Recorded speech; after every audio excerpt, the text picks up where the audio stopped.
Are you expecting? May 27, 2030, 10:30 a.m., 10:35 a.m. The hum of the fluorescent lights, the smell of antiseptic, and the squeaking of chairs as men in white lab coats rolled around the porcelain floors created an image in Abigail's mind of sickness.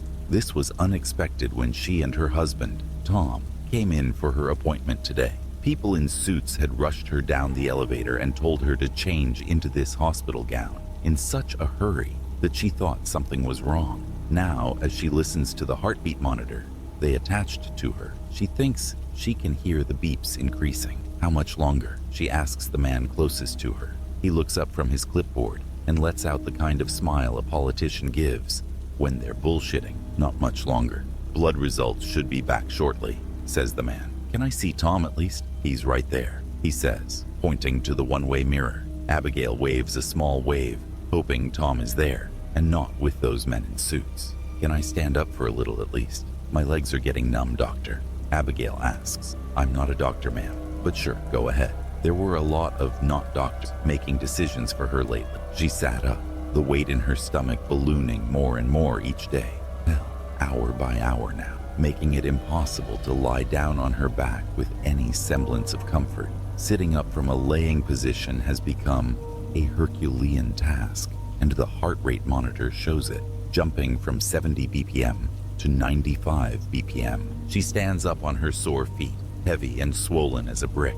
She puts her hand to her forehead to control the dizzy spells she gets whenever she does get up. Did the fact that she was having twins make all these symptoms worse? The people who had given her the IVF injection said their new treatment might create a more intense pregnancy, but lately, Abigail thought they undersold that statement. This was a pregnancy on steroids. The only benefit outside of finally being able to conceive is the shortened time frame. Deliver the baby in half the time the initial trial coordinator had told her and Tom. Less time she needed to be an incubator, which is what made her agree. That and the assuredness of the safety. These are the final steps of this new treatment, the same coordinator had told them. The first few weeks after the treatment weren't too bad. The regular symptoms of tiredness and nausea had set in. Plus, Tom was so happy she sucked it up. After years of trying and thousands of dollars on other forms of treatment that went nowhere, money that could have gone to a down payment on a house, they were on their way to start the family he always wanted. When they told her at the first ultrasound that it was going to be twins, Tom's excitement doubled, while her apprehension, fear, tripled. She looks at her reflection in the mirror again. Her stomach protrudes out like a pale peach-colored balloon with rotten veins running across the circumference. All this in 3 months, she thinks. Abigail bends over to a crashing pain, a punch on the inside of her stomach, grasping at the swelling in her middle. The flesh below her gut curls in and then out like the rolling of a wave, a familiar feeling these past weeks. Ugh, she exclaims, then sits back down. She reaches for a bottle of water, but her clammy fingers fumble with it, sending it off the desk onto the floor. Another wave of pain ripples from her belly button to her spine, as though the space between the two is collapsing. She tries to say, "Oh God." "Oha," comes out instead. "Let me get that for you." The not a doctor says, grabbing the water, unscrewing it, and handing it to her. "Thanks," she says in a breathless voice. She puts the water to her lips. She needs to go home, take a bath, and let this wave of pain blow over. "Can I leave soon?" she asks. "Babies aren't due for another month, according to the doctor, but you guys are acting like it's going to pop out now. Soon, very soon. We have to check a few things." Abigail looks around. She hadn't noticed that the other men in lab coats had left the room. It's her and this not a doctor alone. Where'd everyone go? Out. "Do you mind lying back down? I need to get a final read before we can send you off." Abigail does so, feeling more and more like a slab of meat. The sound of her heartbeat bouncing off the steel bed makes a sound that matches the beep, beep, the beep of the heart rate monitor. She closes her eyes, envisioning a time when she will be at home, her stomach and life back to normal. Clank. Something snaps near her hands. She opens her eyes to see 2 metal bracelets squeezing her wrist. "Hey, what?" She tries to speak, but a wave of pain all through her lower half interrupts her. Not a punch, not anything she has felt during the entirety of this pregnancy, as though the babies are eating her from the inside. Grah! She screams. Try and relax, the man says. It will all be over soon. Abigail looks at her stomach. The skin is starting to press forward. What's going on? She cries out. It will be over soon, the man repeats. May 20th, 2035, 9 p.m. to 9:16 p.m. Dr. Jeremiah Stewart sits down at his cubicle desk with his 7th cup of coffee that day. It's now 9 p.m., and any hope of sleep decreases with every caffeine intake. Not that sleep has been forthcoming this past week. He flips through the latest ultrasound photos, the real ones, not the ones he and his team have been giving the couple. Jeremiah thinks about how happy the couple were when he showed them the photo of their twins. The man had almost bolted from his seat in excitement. Of course, it would excite them, Jeremiah thinks. The initial credit check had shown the couple was north of $40,000 in debt for fertility treatment when Jeremiah had told them that they were accepted as candidates for this new treatment. And not only would it be free, but the two would be getting paid for it. The couple's smiles could have lit up the dank office room Jeremiah now finds himself in. Jeremiah can't deny his elation when the insemination worked. Despite what he told the two, this process was far from a guaranteed success. And without the expedition and funding from the government, it wouldn't be happening at all, without people going to jail. And it had all started with such promise. Hell, the initial scans and tests verified all their theories. Gestation was speeding up, and for a brief period, it was twins. Now, however, 1, 2, 3, Jeremiah says out loud as he counts the pairs of arms. In the latest ultrasound photo, 4, 5, 6, Christ. Jeremiah puts the photos down and puts his hands on his throbbing temple. He feels something fall on his shoulder, causing him to jump from his seat. He spins around to see his boss, Dr. Brown, with a broad smile across his face. Didn't mean to startle you there, Jeremiah, Dr. Brown says. Burning the midnight oil, I see. Jeremiah watches as Dr. Brown's eyes drift toward the photos on the desk. Dr. Brown picks one up, analyzes it, and lets out a sharp whistle. Woo boy. I told you if we used more than one type of animal DNA, outcomes would improve. Splicing with goat DNA alone could never have gotten us this, Dr. Brown says with a grimace that causes Jeremiah to avert his gaze. The goal was twins, Jeremiah says. Goats typically have twins, and that's what we promised them. That's what we promised all the government bodies as well. You're right, we did, Dr. Brown says in a matter-of-fact voice. And the Chinese government told us when they gave us that $50 million contract that twins weren't good enough. Why this way then? Why didn't we use another mammal's DNA, like a pig or something? It took us forever to work out how to crossbreed with an egg-laying creature. Because I am the lead on this project, my research wasn't on pig fertility, and I don't trust that to give us the results we need. Yes, but it's like this, son. China overcounted its population by 100 million not that long ago. They don't have the workers they need. That country couldn't be in a worse economic depression. The good old USA isn't much better. We can't take in enough people to drive the economic growth that we once had. Jeremiah recognizes this speech. It's the same one Dr. Brown gave Jeremiah's team when he told them they were using different animal DNA, ignoring all the protests. Pundits will try to spin the economic downturn most of the world is facing on other causes, but it's down to one reason. No one is around to replace the people retiring or dying. The world needs more kids, and they need them now. Do you know what happens to a civilization that doesn't have kids? It dies. So what are we to do, Jeremiah? What are we as a civilization supposed to do? Let our world collapse because people want to live childless, selfish lives. I refuse to accept that, and I know you do too. We are creating a world where the new norm will have the average birth be 5 or more children. Jeremiah finds himself cursing his boss in his head. His arrogance and his desire to play God should have got him fired, not promoted to head of this project. He hardly listens as Dr. Brown continues to speak. Besides, don't you like a challenge? If this doesn't work, there'll always be the next time. Plenty of desperate people hoping for kids and desperate government funding us now.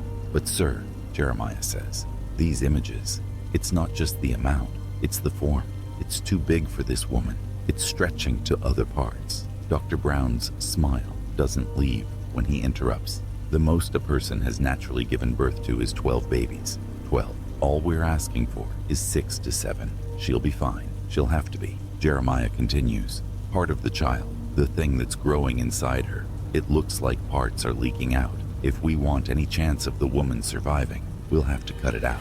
Dr. Brown's smile disappears. We will not risk this child. Go home, Jeremiah. I will not have any more talk of this. What is done, and you should be proud of your work. I'm sure your wife is proud of the bank account you have accumulated from working on this. Dr. Brown turns and walks away. What about her husband? What will you tell him? Dr. Brown doesn't stop walking when he says, we will do what we have to. Then he's out the front door. What have we done? He mutters to himself. The idea of going to the news is there, but Jeremiah can't see himself doing it. Government officials and agencies have been involved in this project from the start, ensuring no leaking of information. If Jeremiah becomes a whistleblower, his cause of death will read, suicide via 2 bullets in the back of the head. He sits back down at his desk. The smell of the coffee turns his stomach into a war zone. He looks at the images. They told her another month, but this thing won't wait that long. She'll be lucky if it's a week. And when it comes out, May 27th, 2035, 10:35 a.m. to 10:48 a.m. Abigail watches as the not a doctor leaves the room and gets replaced by 2 people in hazmat suits. Ah! She screams as fresh pain explodes from her center like a cramp with no end, making its way through her stomach and back. She tries to curl up and reach towards the pain, but can't. She can only flail her feet. Mrs. Oher, I'm Dr. Weissman. I will deliver your children today. A man's voice comes from the taller of the hazmats. Sweat pours from Abigail's forehead into her eyes, clouding her vision and darkening her surroundings. The 2 hazmat suits look like they're shaking in a room with no lights. I am going crazy, she thinks, as a stabbing sensation erupts near her heart. Supposed to be a month away, doctor said, she says through gritted teeth. The table has moved up. You'll have your children by the end of the day, the hazmat suit doctor says. The shorter hazmat has rolled in a familiar-looking machine, an ultrasound. Epidural, please, please, Abigail asks in gaspy breaths. Another explosion in her stomach, as though tiny razors are shredding her abdomen. First, we have to check the child, make sure there's no possibility it will interfere. Please, stop the pain, she mutters as she arches her back, but the hazmat doctor either doesn't hear or ignores her. The shorter one approaches Abigail with a white paddle, jelly gleaming off it. He puts it on her stomach. The second the paddle touches Abigail's skin, she sees her stomach swell above her belly button in a misshapen rectangle, like something is trying to touch back. Both the doctor and the assistant reel back, which sends a chill down Abigail's spine, distinct from the pain. What's happening to me? She cries out. Both hazmats look at each other but don't respond. The heart rate monitor is racing. Beep, beep, beep, beep. The shorter one approaches her again, placing the ultrasound wand on her stomach. This time, her stomach doesn't protrude, but a pain, unlike anything she has ever felt, roars from her uterus down to between her legs. She thinks, no, she knows. She can hear a tearing sound on the inside of her. She is about to scream, get this thing out of me. What stops her is the stabbing in her heart, which has jumped to her throat, something sticking to the sides and moving upwards, blocking the air from coming through. Help, she says, but it comes out as a squeak. She's ignored again by the hazmats as their attention is drawn to the screen.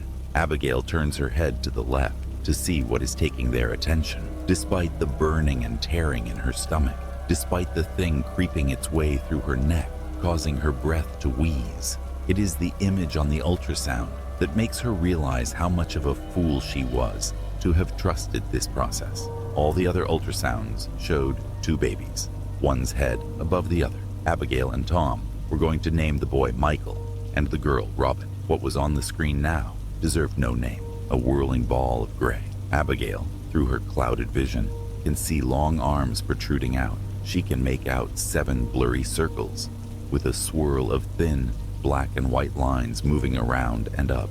Each time she sees those gray lines push up, her stomach explodes. "That's enough," the hazmat doctor says. The shorter hazmat retracts the wand. "I will need some time to converse with my superiors," the doctor says. "What?" Abigail asks, finding enough air to push out the words. "Don't leave me," she begs. The two walk towards a phone next to the door they entered. The hazmat doctor takes off his helmet and picks up the phone. Abigail can't see the man's face, only the shine of his silver hair. She can't hear anything either. The man is talking in hushed tones. After a moment, the man puts the phone down and both leave. "Wait, don't leave me," she screams. "Please don't." She can't finish her sentence as pain ruptures, now from her mouth to between her legs. She throws her head back, smashing it on the steel table, making an already dizzying world turn fuzzy. She tries to look back, tries to see what is going on in her stomach, but can't. Something is protruding out of her mouth, making her jaw open as far as it can and craning her neck back. A brief image of her lower jaw snapping off plays in her mind. Her sight gets forced upwards towards the ceiling. A thing enters the space in between her eyes. First small, then closer, and she can see it more clearly. A thin, long tube that sways like a twig swaying with the wind. It's the same color as her skin and almost looks like an elongated finger. It drips a liquid that stings as it mixes in with the tears and sweat. A pungent, sour taste coincides with the feeling of her jaw detaching from its hinges. The only thing distracting her from that pain is the ripping in her gut.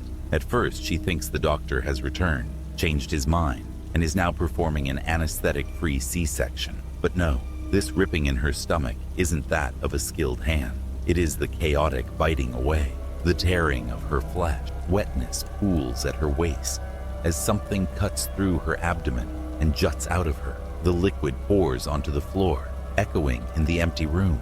She thrashes her back upwards, trying to shake off whatever is coming out of her. She can't see it, but there's a weight on top of her, not inside her anymore, but sitting on top of her. The table shakes with her movement, craning to each side till it tilts to her right, and both Abigail and the table slam onto the floor. She stares into the one-way glass. Seeing her reflection, she closes her eyes, unable to believe what is coming out of her, convinced she has died, and the images that are appearing are that of some final dream or her first day in hell. That's it, she thinks, in what will be her last coherent thought. That must be it.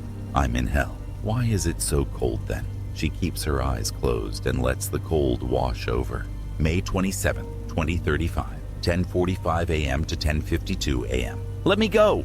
Jeremiah hears the woman's husband scream as the guards drag him away and out the door. "What did you bastards do to my wife?" he continues in the hallway. Dr. Brown closes the door once the guards have left. Jeremiah returns his gaze to the woman, who is arching her back and giving birth in a way that reminds him of an old movie where an alien tears through some unexpecting person's chest.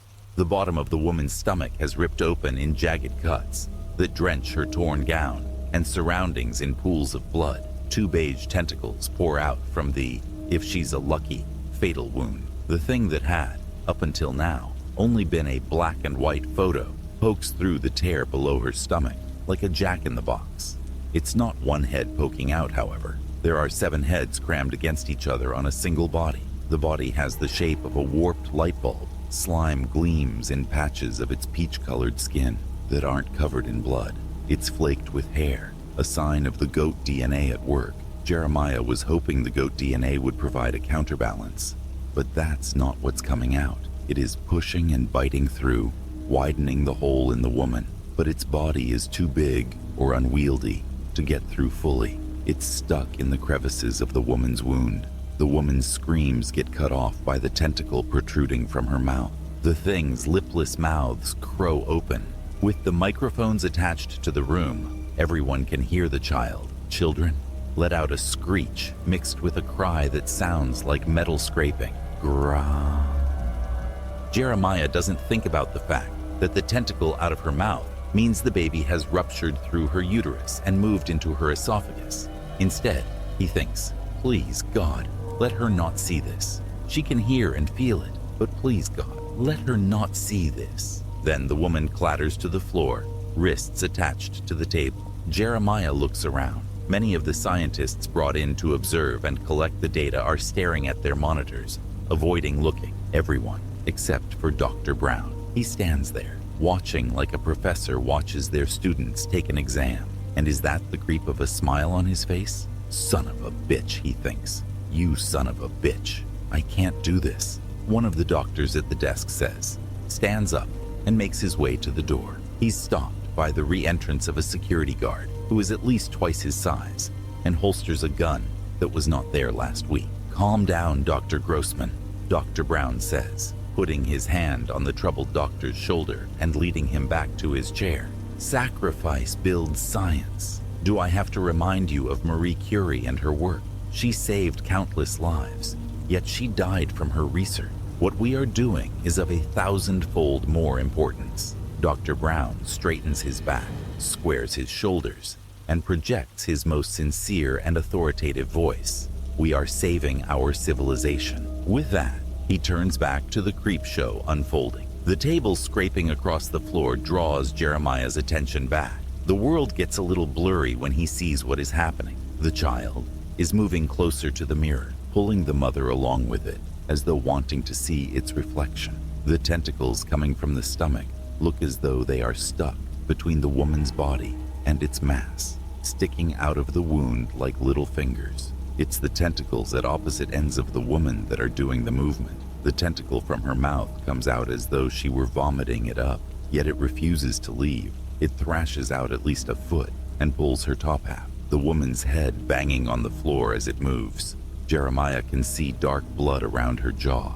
The tentacle protruding from between her legs moves her bottom half through a separate pile of blood and viscera, parting the bottom of the soiled gown. The arms make a thunk sound, followed by the tables scratching along the floor. It pulls itself closer and closer. Jeremiah can see the eyes of some of the heads closest to him, looking around. They're glassy, oval in shape, and without color, upon blood-stained skin that has a pinkish tint to it. The heart rate monitor disconnects from the woman. A flat line now replaces the frantic beeping of the machine, which, unfortunately, does not symbolize death. Grah, the child wails, all the mouths opening to release the cry at once, revealing jagged razor teeth. Jeremiah feels vomit emerge from his stomach and swallows it. How do we get it out? He asks more to himself than anyone. We can't right now, Dr. Brown replies in a hurry. We must monitor. Don't you see what we've done? He says, looking around the room. We've created a being with 7 consciousnesses. All we have to do now is figure out how to separate the bodies for the next host. My research in octopus fertility DNA was the trick. I told you, they have so many children. If we can get that into live birth, we will have saved the world. His voice is ecstatic, filled with energy, as though he has been told. He is envisioning his future scholarly acclamations. Inside, Jeremiah's thoughts scream, what have we done? Please be dead. What have I done? Please, God, let her have bled out. Please, God, please. The screech of the child is replaced by the ghoulish, muffled scream of the woman. Jeremiah takes his hands away from his face to stare into the eyes of the woman, now close enough to the window to see the full extent of what is coming out of her. At this point, Jeremiah faints. June 10th, 2035, 8:05 p.m. Jeremiah sits in his home office, crushing 5 prescription sleeping pills with his teeth before taking a long swig of whiskey. His phone on the desk buzzes. His wife's. The kids and I are here. Are you okay? Are you safe? He replies before the pills can take effect. Yes, I love you all. He takes out the SIM card and crushes it under his heel. Then he deletes the messages and crushes the phone the same way. They are at his sister's in Boston. Maybe too much of a precaution, but he can't risk their safety. There are rumors at the office that one of the doctors, one who protested at the post-experiment conference, has gone missing. Dr. Jones or James? Jeremiah doesn't remember. He does remember when Dr. Jones or James called Dr. Brown the 21st century version of Nazi scientist Mengele. That had turned Dr. Brown's face sour. All the blood money he has saved up from this hell, all 2.2 million, is with his family. He has told them he'd meet them there soon. A necessary lie. He doesn't deserve to see them.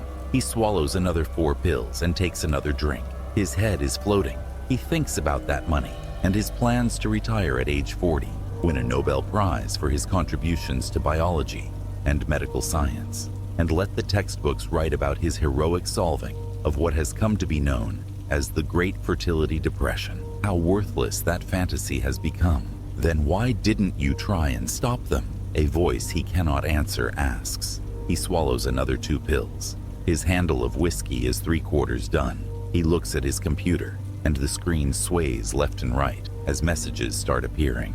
Messages from various news agencies. He has sent photographs, document evidence, and even a video. Would they believe what their eyes were showing them? Or would they think it was the doings of some visual effects genius? That such creatures could exist for television and nowhere else? Perhaps, but some of the more lowbrow news websites would believe once people started researching who the information came from. However, seeing his accredited work, that he wasn't some nobody wacko, more would believe, and that would at least halt this company's effort to try again for a while. It's hot where he is.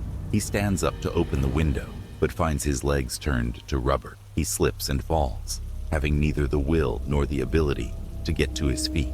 Everything is getting dark now, and he's tired. It's time to go into the black, to wipe his mind from the world. His only regret is that he could not take that bastard Dr. Brown with him. No, that's not true. He also regrets not having the courage to put Abigail out of her misery. Even now, as he drifts off into nothingness, he swears he can hear Abigail and her child scream, intertwined and forced together, dragging along a padded room, hooked up to all sorts of machines feeding her and the child. Dr. Brown not letting either die due to emergency research purposes. He closes his eyes and drifts off with those screams ringing in his ears.